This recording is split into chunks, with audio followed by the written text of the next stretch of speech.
Hello दोस्तों, तो आज हम लोग देखने वाले हैं ऑप्टिक्स का पार्ट 4, जिसमें 36 नंबर से क्वेश्चन मिलेगा, जहां पे लिखा है पूर्ण आंतरिक परावर्तन के लिए क्रांति कोण अधिकतम होगा जबकि किरण जाती है। तो सबसे पहला बात कि क्रांति कोण का जो फॉर्मूला होता है वो होता है साइन सी बराबर 1/μ, यानी कि कोण का मान बढ़ेगा तो अपवर्तनांक का मान घटेगा। इधर उल्टा संबंध है, व्युत्क्रमानुपाती एक दूसरा का, क्रांति कोण और अपवर्तनांक।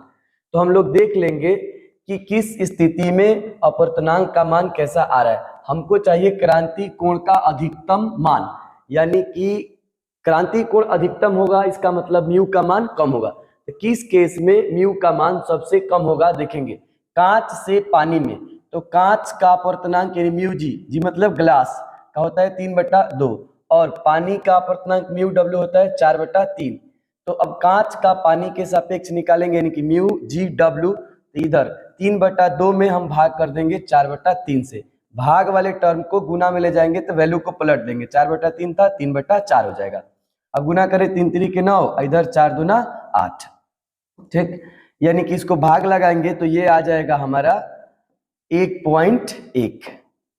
ये पहला स्थिति में कांच से पानी में जाने पर अपवर्तनांक मिलेगा हमको 1.1। दूसरा में कांच से वायु में, तो कांच का फिर से अपवर्तनांक म्यू जी 3/2, और वायु मतलब एयर का अपवर्तनांक लगभग 1 होता है। तो हम कांच का निकालेंगे हवा के सापेक्ष, यानी 3/2 में 1 से भाग करेंगे 3/2 ही आएगा, इसका वैल्यू हो जाएगा लगभग 1.5। सी वाला ऑप्शन के लिए देखें, हीरे से वायु में, यानी हीरा म्यू डी मतलब डायमंड का अपवर्तनांक होता है 2.42, और वायु का अपवर्तनांक लगभग 1, यानी कि हीरा का निकालना है वायु के सापेक्ष, यानी कि म्यू डी ए। तो इसके अपवर्तनांक में वायु के अपवर्तनांक से भाग कर देंगे तो ये आएगा 2.42। फिर हमको पानी से वायु में, यानी कि पानी के सापेक्ष वायु का अपवर्तनांक, पानी का अपवर्तनांक वायु के सापेक्ष निकालना है, यानी कि म्यू डब्ल्यू ए। तो पानी का अपवर्तनांक में 1 से भाग कर देंगे, ये आ जाएगा। प्रत्येक सिचुएशन में हम अपवर्तनांक का वैल्यू देखें, और सबसे कम अपवर्तनांक यहाँ ऑप्शन ए में आ रहा है। जब प्रकाश किरण कांच से पानी में जा रहा है वो कितना आ रहा है 1.1, यानी कि जब अपवर्तनांक कम होगा तो क्रांति कोण अधिक होगा, यानी कि हमारा ऑप्शन ए सही है। नेक्स्ट क्वेश्चन, एक माध्यम से दूसरे माध्यम में जाने पर प्रकाश की किरण मुड़ जाती है, किरण के मुड़ने को कहा जाता है। देखो, एक माध्यम से, माध्यम एक से दूसरे माध्यम में जाने पर प्रकाश की किरण मुड़ जाती है, तो ये घटना प्रकाश का अपवर्तन कहलाता है, ठीक। नेक्स्ट क्वेश्चन, यदि कांच वायु का क्रांति कोण थीटा हो तो वायु के सापेक्ष कांच का अपवर्तनांक होगा। नीचा में हम कांच रख देते हैं, ऊपर में वायु, दो माध्यम है, यहां से एक प्रकाश की किरण जाएगी सघन माध्यम से इधर विरल माध्यम में, तो अभिलंब से दूर हटेगी, स्थिति बनेगा यहाँ पर। ये क्रांति कोण का मान इसमें दिया है थीटा। यहां से हम एक फॉर्मूला जानते हैं कि साइन सी बराबर 1/μ। ये जो म्यू होता है ये अपवर्तनांक होता है, ये नीचे वाले माध्यम यानी सघन माध्यम कांच का अपवर्तनांक होता है, तो कांच का यहाँ अपवर्तनांक होगा, यहाँ से लिखेंगे साइन सी के जगह थीटा बराबर 1/μ। तिरछा तिरछी गुना करेंगे, म्यू यहाँ आ जाएगा, ये हो जाएगा 1/sin थीटा। 1/sin थीटा होता है कॉसेक थीटा, यानी कि ऑप्शन नंबर बी सही है। नेक्स्ट क्वेश्चन, कांच से हवा में प्रवेश करते समय किस प्रकाश का क्रांति कोण सबसे कम होता है? क्रांति कोण किस प्रकाश का सबसे कम होगा? तो फिर से हम एक रिलेशन जानते हैं यही कि क्रांति कोण साइन सी बराबर 1/μ, यानी जिसका म्यू सबसे कम होगा, जिसका म्यू साइन सी बराबर 1/μ, जिसका म्यू सबसे कम होगा उसका क्रांति कोण अधिक होगा, और जिसका म्यू सबसे अधिक होगा उसका क्रांति कोण सबसे कम होगा। तो हमसे पूछा गया क्रांति कोण सबसे कम होता है, कम, यानी कि ये कम होगा तो ये अधिक होगा, तो सबसे अधिक होता है बैगनी रंग का, यानी कि सबसे अधिक बैगनी रंग का, इसका मतलब क्रांति कोण जो होगा बैगनी रंग का सबसे कम, और सबसे बड़ा क्रांति कोण हो जाएगा लाल रंग का। हमसे कम पूछा है तो बैगनी रंग का सबसे कम हो जाएगा, ऑप्शन नंबर डी सही। नेक्स्ट क्वेश्चन, लेंस की क्षमता का एसआई मात्रक, ये तो डायोप्टर होता है।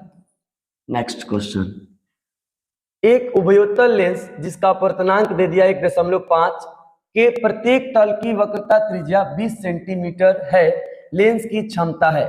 एक कंडीशन होता है वह कि यदि म्यू एल मतलब म्यू लेंस का अपवर्तनांक 1.5 हो तथा R1 और R2 दोनों बराबर यानी कि दोनों वक्र सतह की त्रिज्या बराबर हो, तो इस स्थिति में उत्तल लेंस के लिए F और R में संबंध आता है F बराबर R, और अवतल लेंस के लिए संबंध आता है F बराबर -R। तो हमारा यहाँ उत्तल लेंस दिया है और उत्तल लेंस की वक्रता त्रिज्या कितना दिया है 20 सेंटीमीटर, तो लिखेंगे चूंकि R बराबर 20 सेंटीमीटर इसलिए F बराबर भी कितना हो जाएगा 20 सेंटीमीटर इस फॉर्मूला से।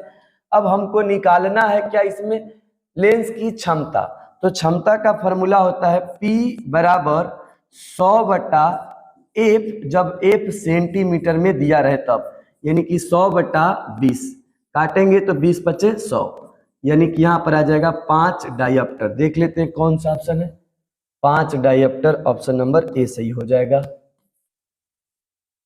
नेक्स्ट क्वेश्चन, एक आवर्धक ग्लास जिसकी क्षमता 12 डायोप्टर है की आवर्धक क्षमता है, मतलब इसका लेंस का क्या दे दिया है क्षमता दे दिया है। सबसे पहला बात कि आवर्धक ग्लास सरल सूक्ष्मदर्शी होता है, यहाँ पर इमेज बनाया गया है। सरल सूक्ष्मदर्शी में इस प्रकार से किसी वस्तु का प्रतिबिंब बनता है, और सरल सूक्ष्मदर्शी यानी कि उत्तल लेंस कह दे, इसके आवर्धन का फॉर्मूला होता है M मतलब मैग्निफिकेशन मतलब आवर्धन 1 + D/F, जहां D होता है स्पष्ट दर्शन की न्यूनतम दूरी जिसका वैल्यू होता है 25 सेंटीमीटर, मीटर में निकाले तो 100 से भाग करेंगे यानी कट के आएगा 1/4 मीटर। यानी कि इस उत्तल लेंस का जो क्षमता यानी कि P का वैल्यू दे दिया है कितना 12 डायोप्टर, हमसे आवर्धन क्षमता यानी M का वैल्यू पूछा है, तो फॉर्मूला लगाएंगे M बराबर 1 + D/F, यानी कि 1 + D इंटू इसको लिख सकते हैं 1/F, फिर से मल्टीप्लाई करेंगे हमारा सेम आ जाएगा। ठीक, यहां से फॉर्मूला में रखेंगे वैल्यू 1 के जगह 1 प्लस D के जगह वैल्यू आया है मीटर में 1/4, 1/F, ये 1/F होता है क्षमता, 1 फोकस दूरी क्या होता है क्षमता, यानी 1 + 1/4 इंटू क्षमता का वैल्यू दिया है 12, इसको काटेंगे तो 4 × 3 = 12, यहां से आ जाएगा 1 + 3, 1 + 3 कितना हो जाएगा 4, आवर्धन क्षमता हमारा आ जाएगा इस क्वेश्चन के लिए 4। देख लेते हैं किसमें, ऑप्शन नंबर ए में है, ये सही हो जाएगा बिल्कुल। नेक्स्ट क्वेश्चन, लेंस के द्वारा कितने प्रतिबिंब बनेंगे यदि वस्तु को प्रधान अक्ष पर रखा जाएगा। तो सबसे पहला बात कि एक लेंस निर्माता जो सूत्र होता है 1/F = μLm - 1 × 1/R1 - 1/R2, इसमें हम जितना बार अपवर्तनांक को चेंज करेंगे उतना बार फोकस दूरी चेंज होगा, और जितना फोकस दूरी चेंज होगा, जितना फोकस दूरी अलग अलग होगा उतना ही किसी वस्तु का प्रतिबिंब बनेगा। यानी कि अगर इसमें 4 अपवर्तनांक है तो 4 फोकस दूरी आएगा और प्रतिबिंब कितना बनेगा 4 किसी ऑप्शन में नहीं है, लेकिन इसका आंसर 4 ही सही होगा। एक और हम किताब का क्वेश्चन लिए हैं, ये बहुत फेमस बुक है, यहाँ पर लेंस द्वारा कितने प्रतिबिंब बनेंगे यदि वस्तु को मुख्य अक्ष पर रखा जाए। यहाँ देखो वह इसमें भरा है μ1 μ2 μ3 μ3, 3 गो अपवर्तनांक भरा है, 3 अपवर्तनांक यानी कि 3 फोकस दूरी, तो प्रतिबिंब की संख्या भी कितना होगा 3, इसमें पहले से भी टिक किया हुआ है। इसका आंसर ऑप्शन ही नहीं दिया था, अगर ये क्वेश्चन का नकल किया है, ये बुक एक प्रचलित बुक है, इसमें एरर ना के बराबर रहता है। ठीक, तो इसलिए हम इसको दिखाए हैं यहाँ पर, तो इसमें ऑप्शन या तो 4 डालो, नहीं तो यहाँ पर μ3 करना पड़ेगा। ठीक, नेक्स्ट क्वेश्चन, 2 उत्तल लेंस परस्पर संपर्क में रखे हैं, समतुल्य लेंस है, 2 गो उत्तल लेंस रखेंगे तो वह फाइनली उत्तल लेंस ही मिलेगा हमको। फाइनल कौन सा मिलेगा, उत्तल लेंस, पहला ऑप्शन सही। नेक्स्ट क्वेश्चन, एक उत्तल लेंस में वस्तु और उसके वास्तविक प्रतिबिंब के बीच की न्यूनतम दूरी होती है। उत्तल लेंस होता है तो सबसे देखो वह सबसे कम दूरी यहीं पे मिलता है, जब वस्तु को हम रखते हैं कहां पर ये 2f1 पर, तो प्रतिबिंब बनता है 2f2 पर। और देख लो ये सबसे कम दूरी होता है वस्तु और प्रतिबिंब के बीच का, नहीं तो बाकी समय इससे अधिक भी होता है जब वास्तविक प्रतिबिंब बनेगा तब, नहीं तो काल्पनिक वाला ये नहीं लेना है। प्रकाशीय केंद्र से f1 तक की दूरी फोकस दूरी कहलाता है, यानी कि ये f फोकस दूरी होगा, सेम दूरी ये भी होता है, तो एक और फोकस दूरी इधर भी सेम दूरी होता है, एक और फोकस दूरी इधर भी सेम दूरी होता है, एक और फोकस दूरी, यानी कि 4 टर्म है, यानी कि मिनिमम कितना हो जाएगा, एक यहाँ पर f, एक यहाँ पर f और एक यहाँ पर f, मिनिमम 4, यानी कि 4f के बराबर, ये ऑप्शन सही हो जाएगा। ठीक, आज के लिए इतना ही, जय।